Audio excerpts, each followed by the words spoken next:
എല്ലാ കൂട്ടുകാർക്കും നമസ്കാരം. നമ്മുടെ പുതിയ വീഡിയോയിലേക്ക് സ്വാഗതം. ഇന്നത്തെ നമ്മുടെ വീഡിയോ കാറ്ററിംഗ് സ്പെഷ്യൽ നല്ല കിടുക്കാച്ചി ബീഫ് ഫ്രൈ ആണ്. നല്ല സ്വാദാണ് ഇതുപോലെ ഒന്ന് ഉണ്ടാക്കി കഴിക്കാനായിട്ട്.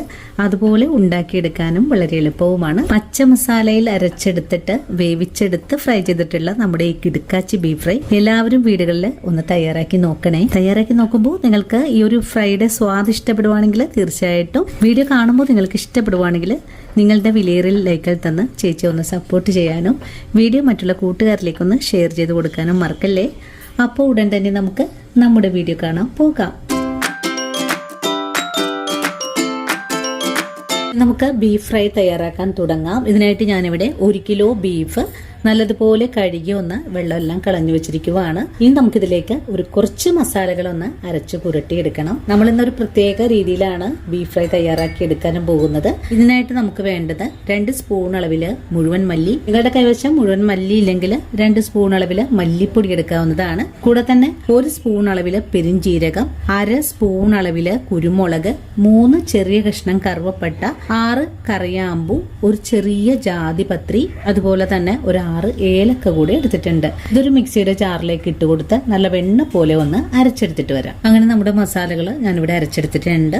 നമ്മൾ അരച്ചെടുത്ത മസാല ബീഫിലേക്ക് ചേർക്കാം. ഒരു നുള്ള് മഞ്ഞൾപ്പൊടി ചേർക്കാം. മഞ്ഞൾപ്പൊടിയുടെ കൂടെ തന്നെ 1 സ്പൂൺ അളവില് മുളക് പൊടി. ഇത് കാശ്മീരി മുളക് പൊടിയാണ്. എരിവ് കുറവായിരിക്കും, കളർ മാത്രമേ ഉണ്ടാകുള്ളൂ. കൂടെ തന്നെ ഒരു 1/2 സ്പൂൺ അളവില് എരിവെള്ള മുളക് പൊടി, 2-3 തണ്ട് കറിവേപ്പില, 1/2 സ്പൂൺ അളവില് ഇഞ്ചി വെളുത്തുള്ളി പേസ്റ്റ്, 25 ചെറിയ കൊച്ചുള്ളി കേട്ടോ. ഇത് വലുതാണെങ്കിൽ ഇത്ര എടുക്കേണ്ട ആവശ്യമില്ല. ഇനി ആവശ്യത്തിനുള്ള ഉപ്പ് ചേർക്കണം. ഉപ്പ് ചേർക്കുവാണ്. ഞാനിവിടെ കല്ലുപ്പാണ് ചേർത്തിട്ടുള്ളത്. ഇനി ഇതിലേക്ക് 1 സ്പൂൺ അളവില് വെളിച്ചെണ്ണ ഒഴിച്ചു കൊടുക്കാം. 1 സ്പൂൺ അളവിൽ തന്നെ വിനാഗിരി കൂടെ ചേർക്കാം. ഇനി നമ്മുടെ കൈ ഉപയോഗിച്ച് ബീഫ് നല്ലതുപോലെ ഒന്ന് കുഴച്ചെടുക്കാം.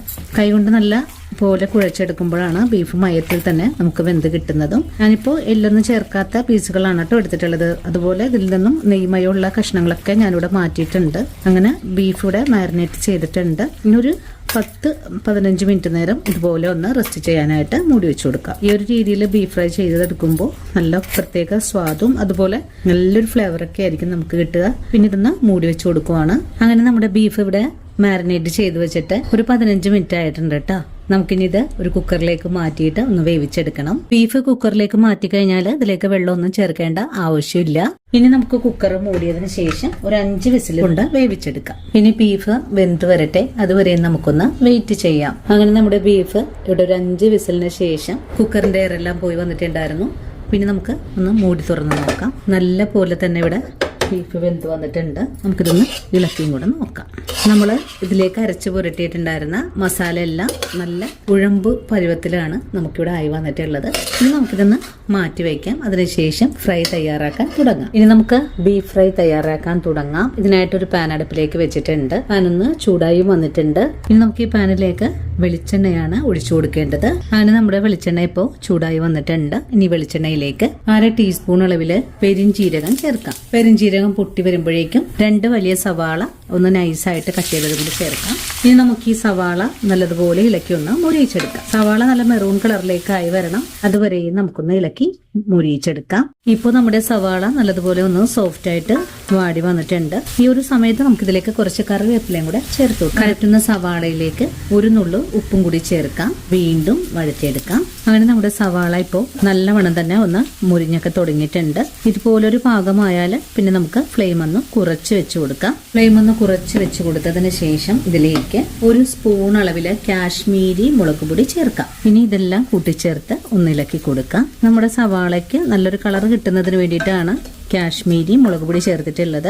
അങ്ങനെ നമ്മുടെ മുളക് പൊടിയൊക്കെ ചേർത്ത് നല്ലതുപോലെ ഒന്ന് ഇളക്കി യോജിപ്പിച്ച് കൊടുത്തിട്ടുണ്ട്. ഇനി നമുക്കിതിലേക്ക് നമ്മൾ നേരത്തെ വേവിച്ച് വെച്ചിട്ടുള്ള ബീഫാണ് ചേർക്കേണ്ടത്. ബീഫ് ചേർക്കുവാണ്. ബീഫും കൂടെ ചേർത്ത് ഇളക്കി കൊടുക്കാം. വീണ്ടും ബാക്കിയുള്ളത് കൂടെ ചേർക്കാം. ഇതെല്ലാം കൂട്ടിച്ചേർത്ത് ഒന്ന് ഇളക്കാം. ബീഫ് ചേർത്ത് കഴിഞ്ഞാൽ പിന്നെ നമുക്ക് ഒന്ന് മുരിഞ്ഞു കിട്ടാനായിട്ട് ഇടയ്ക്കിടയ്ക്ക് ഇളക്കി വേണം മുരിയിച്ചെടുക്കാനായിട്ട്. നല്ലോണം തന്നെ ഒന്ന് ഇളക്കി കൊടുത്തിട്ടുണ്ട്. ഇതുപോലെ ഇടയ്ക്കിടയ്ക്ക് അടി ചേർത്ത് ഒന്ന് ഇളക്കി കൊടുത്തതിന് ശേഷം ഒന്ന് മറിച്ചും തിരിച്ചൊക്കെ ഇട്ട് കൊടുക്കുക. അതിപ്പോൾ ഫുൾ ഫ്ലെയിം വെച്ച് കൊടുത്തിട്ടാണ് ബീഫ് മുരിയിച്ചെടുക്കുന്നത്. ബീഫ് മുരിയിച്ചെടുക്കുന്ന സമയത്ത് നമുക്കിതിലേക്ക് ഒരു പിടി നാളികേരം കൂടെ ചേർത്ത് കൊടുക്കാം. നിങ്ങൾക്കിത് ആ ഒരു സവാള ഫ്രൈ ചെയ്തെടുക്കുന്ന സമയത്ത് വേണമെങ്കിലും ചേർക്കാവുന്നതാണ്. ഞാനിപ്പോൾ ഈ ഒരു സമയത്താണ് ചേർക്കുന്നത്. വീണ്ടും നല്ലോണം ഇളക്കി കൊടുക്കാം.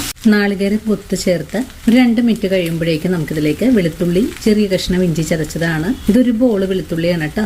ഇത് നമുക്ക് ബീഫിലേക്ക് ചേർത്ത് കൊടുക്കാം. വീണ്ടും നല്ലോണം തന്നെ ഇളക്കി കൊടുക്കാം. വീണ്ടും നമുക്ക് നിരത്തിയിട്ട് കൊടുക്കാം. അങ്ങനെ നമ്മുടെ ബീഫ് ഇവിടെ ഫ്രൈ ചെയ്യാൻ തുടങ്ങിയിട്ട് ഇപ്പോൾ ഒരു 10 മിനിറ്റ് ഒക്കെ കഴിഞ്ഞിട്ടുണ്ട് കേട്ടോ. ഞാൻ ചെറിയ തീയിലിട്ടാണ് ഫ്രൈ ചെയ്തെടുത്തുകൊണ്ടിരുന്നത്. ഇടയ്ക്കിടക്ക് ഇളക്കി മാത്രമേ കൊടുത്തിട്ടുണ്ടായിരുന്നുള്ളൂ. അപ്പോൾ അതെ ഈ ഒരു സമയത്ത് നമ്മുടെ ബീഫൊക്കെ ഇതുപോലെയുള്ള ഒരു കളറിലേക്ക് ഒന്ന് മാറി വന്നിട്ടുണ്ട്. കണ്ടോ, ചില പീസുകളൊന്നും മുരിഞ്ഞിട്ടില്ല. അപ്പോൾ ഒന്നുകൂടെ നമുക്ക് മുരിയിച്ചെടുക്കണം.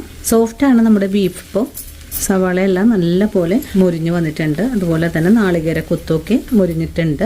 ഒന്നുകൂടെ മുരിഞ്ഞു വരുമ്പോഴേക്കും നമുക്ക് ഫ്ലെയിം ഒന്ന് ഓഫ് ചെയ്ത് കൊടുക്കാം. അങ്ങനെ നമ്മുടെ വളരെ രുചികരമായിട്ടുള്ള കിടുക്കാച്ചി ബീഫ് ഫ്രൈ ഇവിടെ റെഡി ആയിട്ടുണ്ട്. കണ്ടോ, നല്ല പോലെ മുരുമുരാന്ന് തന്നെ ആയി വന്നിട്ടുണ്ട്. നല്ലതുപോലെ മുരിഞ്ഞു വന്നിട്ടുള്ള ബീഫിലേക്ക് 1/4 ടീസ്പൂൺ അളവിലും കുറച്ചായിട്ട് കുരുമുളക് പൊടി ചേർക്കാം. 2 തണ്ട് കറിവേപ്പില ചേർത്ത് കൊടുക്കാം.